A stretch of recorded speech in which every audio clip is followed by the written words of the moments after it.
Olá, seja muito bem-vindo, muito bem-vinda ao Entre Cidades. Aqui você sabe que você fica sabendo tudo o que acontece de mais importante na região metropolitana de São José do Rio Preto. E nós temos um entrevistado hoje de peso. Eu vou te dar algumas dicas para ver se você já ouviu falar desse cara. Olha só, trouxe até uma colinha. Ele tem uma vida dedicada a ajudar o próximo. Isso todo mundo sabe. E essa missão não começou agora não, é uma missão que começou um pouco lá atrás. Ele também tem uma vida marcada por tragédias, perdeu muitos amigos para a criminalidade. Que o esporte salva, disso ele não tem dúvida nenhuma. Em 2013 ele fundou um projeto chamado Maquininha do Futuro. Tá ficando cada vez mais quente essas dicas aí, hein? Ele é casado, tem uma filhota e em 2020 ele decidiu entrar para a política. Por que será? Desconfia de quem seja? Tá aqui comigo, Bruno Moura. Bruno, muito obrigado pela sua participação, por ter vindo aqui. E a gente quer contar um pouco da sua história. Quem é esse Bruno Moura? Primeiramente, obrigado pelo convite, ao Bernardo, todo mundo que acompanha esse programa. E a gente se sente até elogiado de estar aqui, né? Porque pra gente nada mudou. Às vezes as pessoas falam, você não é vereador? E o que é que tem que ser vereador? Vereador é simplesmente um funcionário do povo, né? Na minha vida não mudou nada. Mudou assim, mais dor de cabeça, né? Então, é igual você falou, a gente tem essa vontade de ajudar as pessoas porque a gente foi ajudado. Então, quem é ajudado sabe a realidade de ajudar outras pessoas. E é igual você falou, o nosso sonho é continuar fazendo isso, não importa estando na política ou fora. A gente fundou o projeto porque a gente via a necessidade no bairro e a gente está muito feliz com isso, porque o projeto ele está dando os frutos. Então a gente plantou e agora está colhendo. Não tem nada melhor do que isso. Não tem dinheiro no mundo que paga isso. Não tem. Agora a gente vai destrinchar um pouquinho mais sobre a vida do... O Bruno vem de que família? É filho único? Tem mais irmãos? Como é que é essa história, a história do Bruno? Na verdade, eu tenho um irmão, né? Meu pai e minha mãe venho de um pai, de uma mãe, eu e o meu irmão. Meu pai e minha mãe separou a gente, era bem novos, eu tinha 5 anos de idade, então assim, não posso culpar meu pai nem minha mãe, eles não deram certo, mas se respeitam até hoje. E a gente foi meio que criado assim na rua. Aí eu falo isso, minha mãe fica brava. Mas eu fiz de tudo para não deixar faltar nada, a gente sabe, entende, eu amo minha mãe, amo meu pai. Só que minha mãe tinha que trabalhar, para não deixar nós passar necessidade. Então, minha avó ficava muito tempo com a gente praticamente era criado na rua. Então, saía da escola, a opção que tinha era ficar na rua. Então, na rua você aprende muitas coisas. Eu sou muito grato por ter vivenciado a rua. A rua eu acho que é a melhor escola do mundo. Você aprende coisas boas, coisas ruins, e aí vai da sua cabeça querer trilhar um caminho, né? Então, não tem como o cara falar assim, mas virou isso porque ele só teve isso de opção. Não, eu sou uma prova clara que todas as opções erradas que o mundo pode ter me oferecido, ele ofereceu. Era exatamente nesse ponto que eu queria chegar, porque, como você disse, a gente tem um cardápio na rua, de coisas boas e de coisas ruins. O que te fez seguir o lado contrário ao que muitos dos seus amigos seguiram e tiveram até um fim trágico? É bem complicado assim, né, Fer? Porque eu falo, a gente vivenciava isso, aí chegou ponto que os amigos entram para tráfico de droga, outros entram para roubar. Você tá ali com eles, são seus amigos de infância. E aí você, de outro lado, você vê, nossa, mas sua mãe tá ali dando um duro. Você vai para esse lado. E a decepção da sua mãe, a hora que ela souber que você tá fazendo coisas que ela jamais quis que você fizesse. E aí você fica meio que dividido, né? Porque na hora ali você quer ser um malandrão, tá junto, fazer acontecer. Mas na hora que você chega na tua casa, você vê a sua mãe que trabalhou o dia inteiro, chegando com uma sacolinha ali de uma marmita, para não deixar faltar o que comer à noite. Então, é uma medida de 2 pesos. E aí você vai formando a sua cabeça. Você vai vendo o que é bom, o que não é, o que é certo, o que é errado.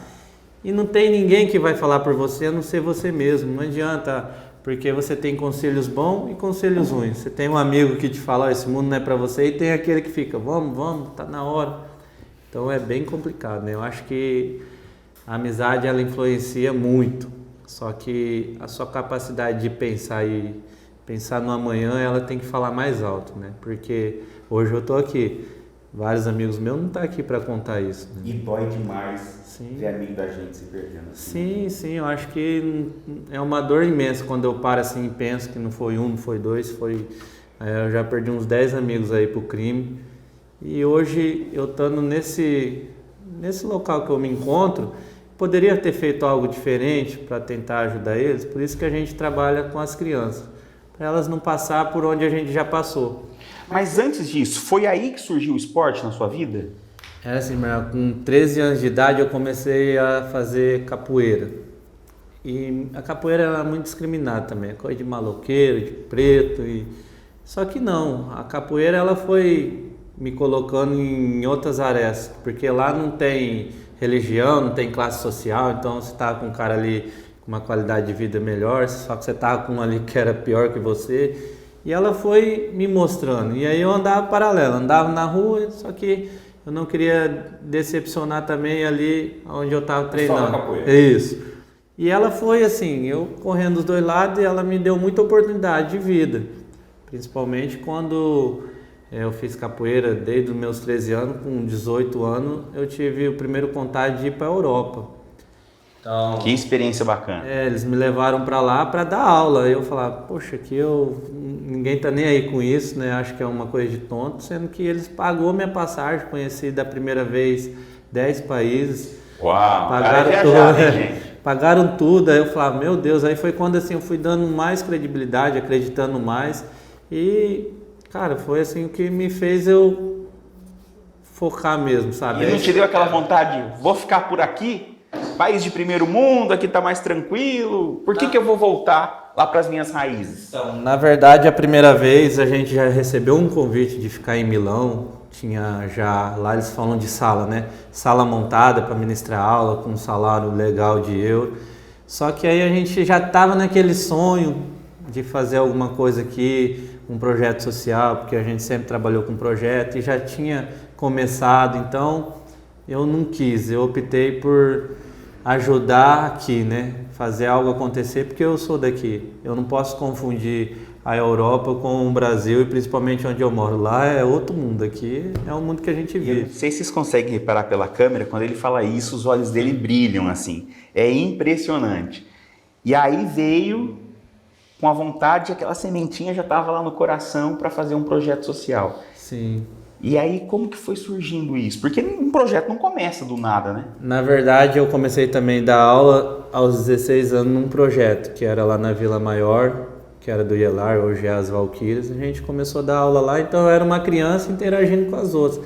E aquele projeto me fez aprender demais, porque assim, a molecada saía do horário comercial, o que eles faziam depois? E aí eu comecei a me filtrar ali. Então assim, eu passava a noite, eu via os meninos que faziam aula comigo que estavam traficando. Então, aí eu pensava, o que está adiantando eu estar com eles durante o dia e à noite eles estar aqui? Então foi quando eu parei de dar aula durante o dia e comecei a dar aula só à noite. Que aí eu me familiarizei mais com eles. Então assim, eu tenho uns meninos que estão comigo até hoje, que é daquela época. Hoje já são pai de família, eu sou padrinho de uma menina, de um deles. Os outros, um virou jogador, o outro virou gerente. Então isso foi muito gratificante. Eu aprendi demais com eles e dali eu tive a vontade de montar o projeto no bairro que eu nasci, que é o bairro São Diocleciano, que todo mundo acha que é um bairro que não tem problema, porque é só condomínio em volta, só que o meio ali é igual a qualquer outro bairro, tem tráfico, tem prostituição. Então foi quando a gente começou o trabalho no São Diocleciano. Foi uma ideia de mais 2 amigos que davam aula também em projeto, um era ex-jogador. E vamos montar o projeto? Mas como, né? Não tem condição. Não, mas tem um campo. Entra com futebol, né? Vai correndo atrás. E foi quando começou com 5 alunos, que foi até do João Paulo para lá. Que inclusive foi até um ex-amigo que levou. Foi morto também pelo crime. Então começou ali e foi dando sequência. Eu lembro que com 1 ano de projeto a gente atendia 180 crianças só no futebol. E aí a gente ia pedir ajuda para os empresários, uns ria, outros não tem condições de ajudar, porque eu entendo também, eles não iam dar credibilidade. A gente já tinha um histórico ali no bairro meio danado, ficar brigando com todo mundo. Então esse cara aí deve estar querendo aprontar alguma coisa. Só que ali foi o meu refúgio de mudança totalmente de vida, né? Que eu parei assim, as amizades eu nunca vou parar, porque por mais que o cara tá numa errada ali, eu sei quem é quem, e pra mim ele é um ser humano igual a qualquer outro.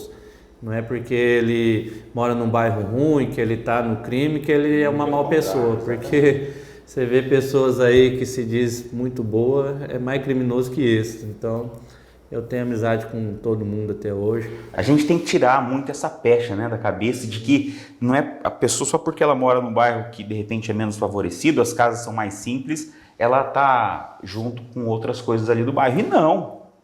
E é muito pelo contrário. Só que quando a gente pensa em empreender socialmente, como você disse, você recebeu muitos nãos. A persistência tem que ser muito forte também para você falar assim, não. Porque chega uma hora que não bate uma vontade de desistir. Fer, eu acho assim, a gente começou lá o projeto, então, no começo era só o futebol, então era bola, comprava um pão ali, um suco, até dava para manter, mas quando foi dando mais seriedade, eu lembro até hoje que foi um amigo também que acreditou, ele fez um concreto pra gente lá, eu entrava com aula de capoeira, o outro de jiu-jitsu, outro de judô, então foi ficando sério. E aí a gente viu assim, que precisava de algo a mais, né, então... Aí você ia num lugar, você não me ajuda com isso, com aquilo, e a gente nunca pediu dinheiro. Até hoje o projeto ele não tem esse hábito de pedir dinheiro, porque você não conhece o projeto, você não sabe para onde esse dinheiro vai. Então a gente sempre pediu isso, pão, bolacha, chuteira, meião, roupa, para ser tudo utilizado ali no projeto, transparência total. E mesmo assim as pessoas não dão credibilidade. E eu lembro com 3 anos de projeto, a gente foi pedir ajuda na prefeitura. Ah, mas vocês têm documento? Eu falei, não, que documento? Não, tem que ter documento, não tem como. Um CNPJ? O projeto ele é inexistente. Eu falei, não é possível. Aí fomos atrás de um contador, meu Deus, como nem vai pagar isso? Não tem dinheiro nem para comprar o lanche. Aí um amigo também da gente, que é até o Fabrício, hoje ele é até o nosso presidente, ele foi, pagou o escritório, pagou uma assistente social. Então assim, a gente deu mais 2 anos para a documentação estar ativa, né? Porque eles falam que só pode depois de 2 anos ajudar. E aí foi, né? Tocou 5 anos dessa forma, aí, fazendo bingo, pizza, rifa, e foi formalizando. Eu acho que chegou um ponto que assim, eu lembro que no 5º ano eu já tinha juntado com a minha esposa, a gente tinha comprado um apartamento. Aí eu lembro até hoje que ela chegou no... Foda. Esse espaço é seu. Para você contar suas histórias. Ela chegou à noite, falou assim, preciso falar com você. Eu falei, o que foi? Ela falou, acho que você precisa arrumar um serviço, porque não tá dando mais. A gente não tem nem o que comer, 3 parcelas atrasadas, já perdemos um carro. E agora?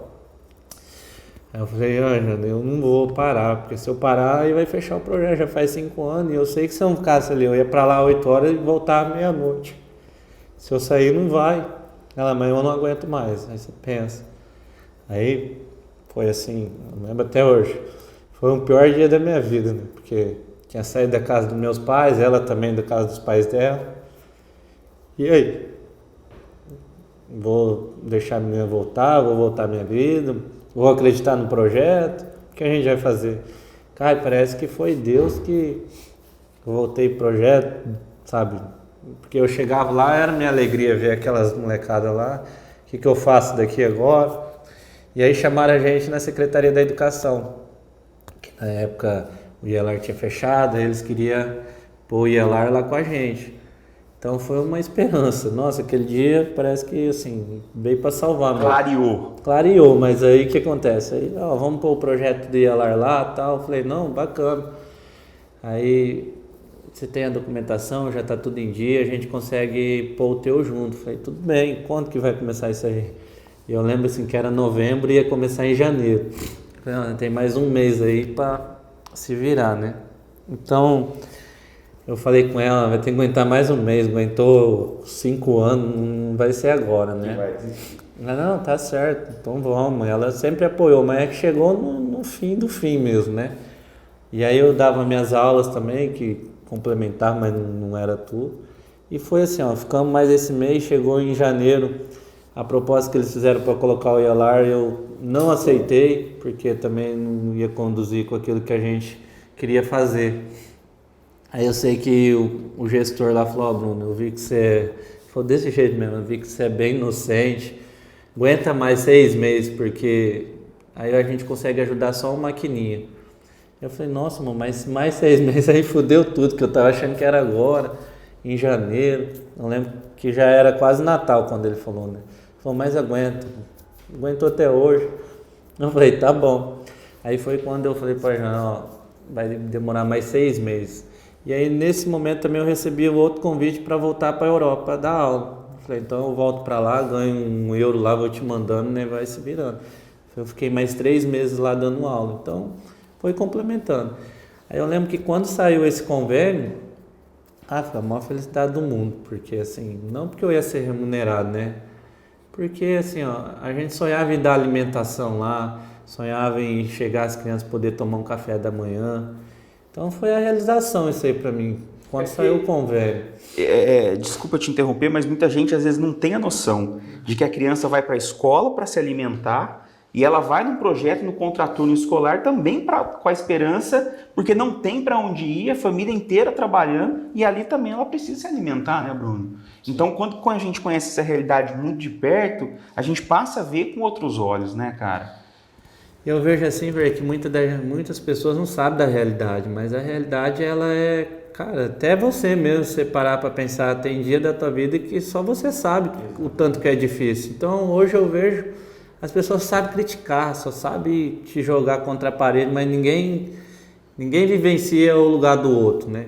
Você pega assim, cara, você vai naquele projeto qualquer hora do dia, você chega lá, você vê um sorriso verdadeiro, você vê uma criança, ô tio, te dando um abraço, porque ela não tem isso em casa e não é culpa dela. Então, cara, o projeto ele mudou demais minha vida e meu sonho era ter um filho meu mesmo, né? Porque assim, a gente tem ali uma bomba relógio, eu acho que o bem mais precioso de um pai e de uma mãe é o filho. Então, pô, amo cada um que tá lá, mas imagine se acontecer alguma coisa com uma criança daquela, a responsabilidade é de quem? É da gente, então... Cara, Deus foi muito gracioso com a gente, que nunca tivemos um problema naquele projeto, com mais de 10 anos ali, nunca aconteceu nada, os pais confiam demais no trabalho de lá, isso que é gratificante. Maquininha explodiu, ultrapassou as barreiras do São Diocleciano, hoje está em outros bairros.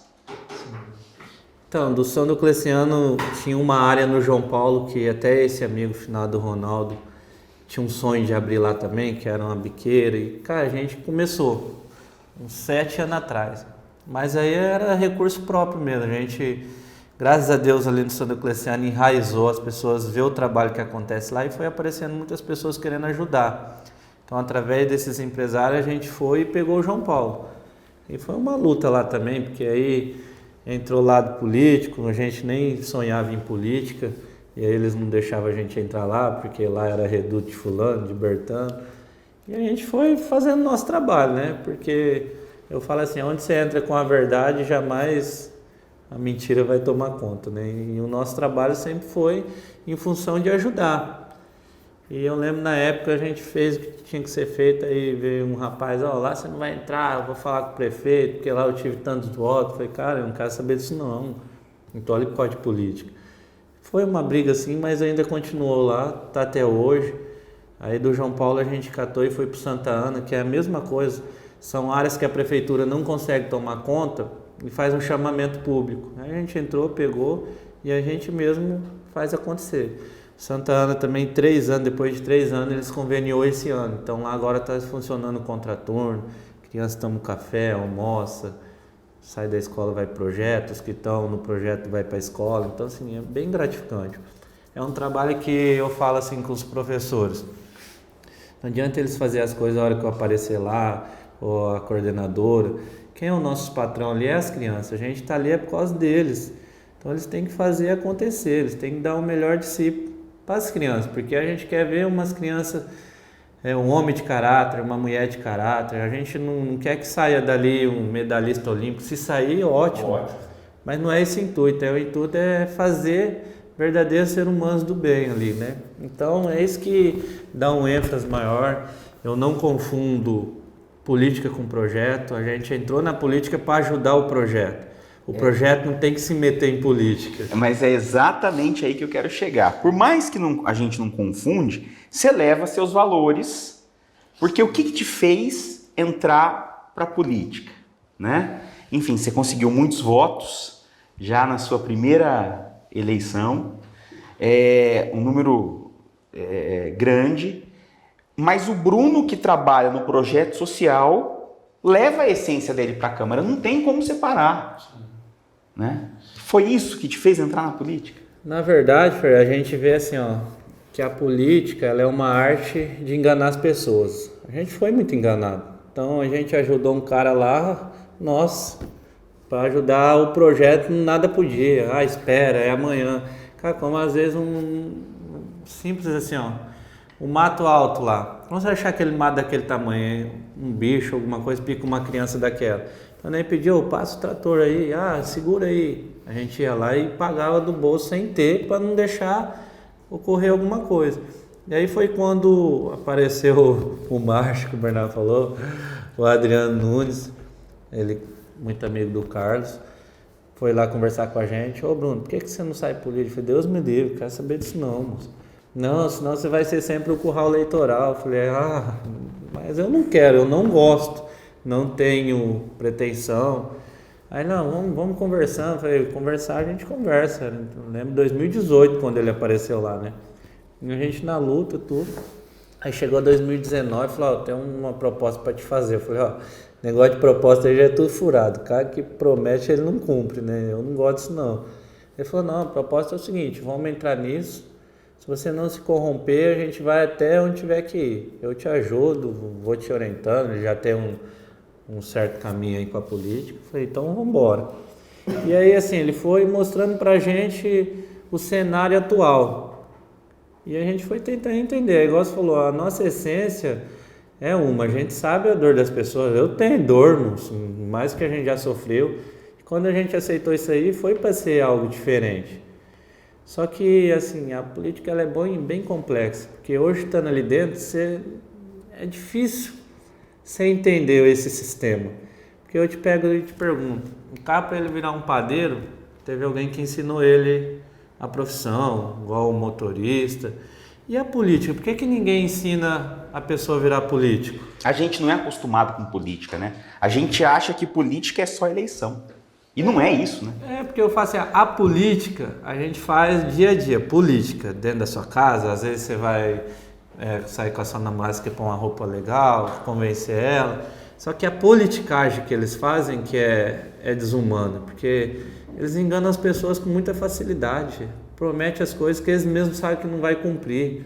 Então isso foi assim, quando a gente entrou, eu lembro até hoje que eu estava revoltado, né, porque uma que ninguém acreditava na gente, outra que foi um dos pontos mais vergonhosos da minha vida, humilhação total quando a gente saiu candidato, a gente ficava no projeto aí acabava o horário dos professores, eu fui bem sincero com todo mundo, falei, eu tô entrando na política, uma porque os pais pediram, a gente fez várias reuniões, eles queriam um representante e eu fui.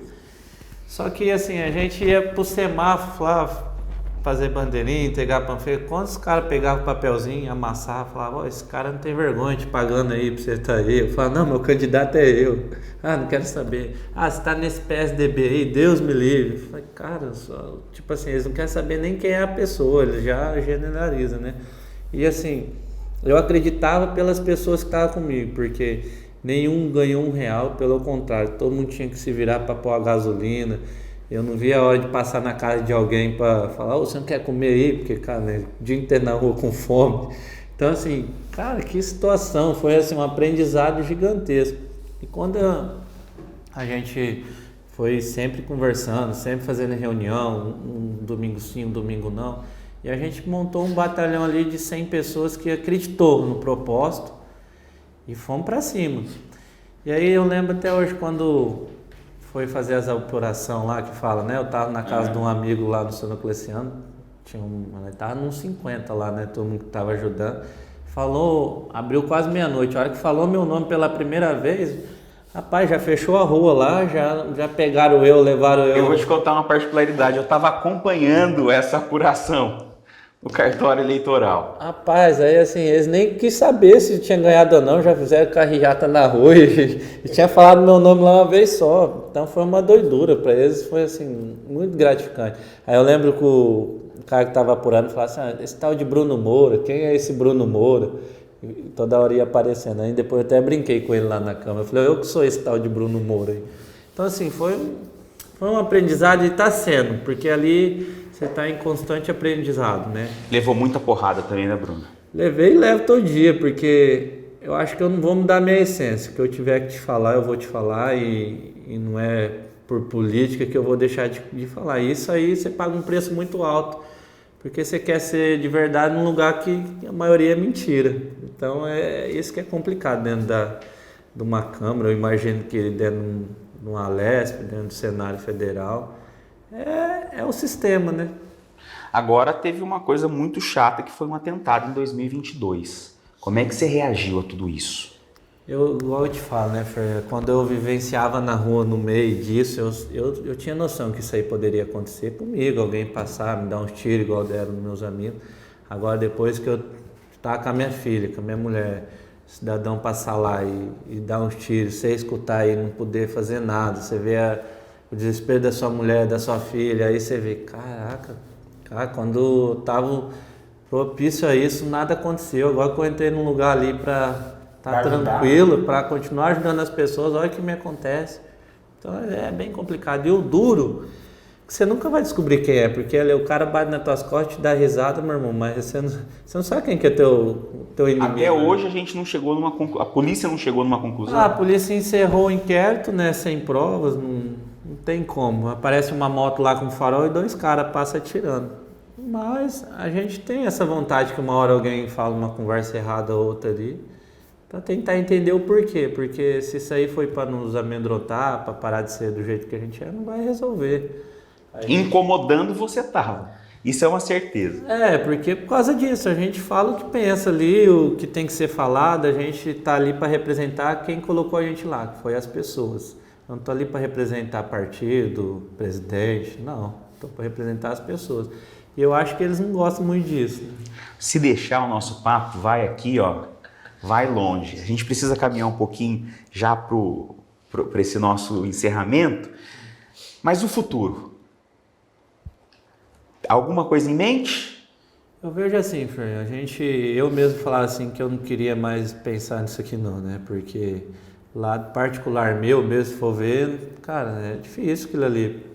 Você tá toda hora ali sendo comparado com políticos, você passa a não prestar, só que eu vejo que ele tem um lado bom. Eu acho que está acontecendo muitas coisas boas, principalmente para onde é meu sonho, que é o projeto. A gente conseguiu emenda, a gente conseguiu ganhar ônibus. Então, se eu não tivesse na política, eu acho que a gente não ia conseguir isso. Então, assim, a gente senta, conversa, eu não faço nada sozinho, converso com os meninos e a gente quer dar continuidade. Então, se as pessoas acharem que a gente deve continuar, a gente vai continuar. Isso a gente vai ver no final do ano. Se falar que não também, eu acho que está de bom tamanho a experiência. E eu tô ali por causa das pessoas mesmo. Eu não tenho essa ambição. Eu vou ir para frente. Não. A gente entrou por causa de um grupo de amigos. E esse grupo de amigos permanece. Tanto é que a gente já começou a fazer as reuniões de novo. E aí, qual que vai ser? Tem outro para colocar no lugar? Eu vou continuar? Será que isso aqui está servindo? Será que não está? É uma avaliação que a gente está fazendo. Porque falar para você assim, é gostoso, é legal. Não é não. A vida de política aí não é muito bacana não. Tem que calçar os sapatos e caminhar tudo que você caminhou para ver como é que é, né? Sim, eu acho que é igual eu te falo, todo dia é um aprendizado, porque é igual dentro de uma Câmara. Às vezes você propõe um projeto que é para um grupo de pessoas que te colocou ali, para eles é bom. Aí tem um outro grupo que não serve para nada esse projeto para eles vêm, esse vereador não tem o que fazer, olha os projetos que ele propõe. Só que essas pessoas não se colocam no lugar das outras. Eu acho que tem que respeitar. Tem que respeitar. Você, às vezes, uma coisa para você é boa, o Bernardo já não é, então você não pode generalizar. É a função ali. Eu vejo dessa forma, né? Porque que nem muitos falam assim, você não atende dentro do teu gabinete. Cara, de verdade, bem difícil, porque eu fico o dia inteiro na rua. Ficar fazendo o que lá dentro daquele gabinete? Que é onde o problema está. Exatamente. Mas é isso, eu fiquei muito feliz. Eu confesso que eu conhecia o Bruno porque eu trabalhava na imprensa, mas eu sempre tinha aquela aparência daquele cara parrudão, muito sério. E eu falei, esse cara deve ter um coração de ouro, e como vocês viram aí, realmente tem. A gente se surpreende, é muito gostoso quando a gente se surpreende positivamente com a pessoa. Parabéns, que você continue fazendo o seu trabalho, não se esqueça que você tem uma missão aqui e que essa missão siga cada vez mais firme. Eu agradeço pelo convite novamente e dizer que a gente ficou muito feliz de estar aqui e precisa, né? Precisa de pessoas igual você, desse programa, para estar transmitindo para as pessoas realmente quem é quem, qual é a função de cada um, porque é muito fácil você ver propagandas, ver a pessoa ali, mas e o dia a dia dessa pessoa, como que é? Então o trabalho de vocês é sensacional, meu irmão. Parabéns. Muito obrigado. Eu que agradeço. E a gente fica por aqui, esse é o Entre Cidades, todas as notícias da região metropolitana, você fica por dentro aqui com a gente. Não esqueça de acessar entrecidades.com.br, todo dia, notícias fresquinhas sobre tudo que acontece na região aqui de São José do Rio Preto. Nos vemos na próxima entrevista. Muito obrigado, curta, compartilha e manda para aquele seu amigo. Até mais, tchau, tchau.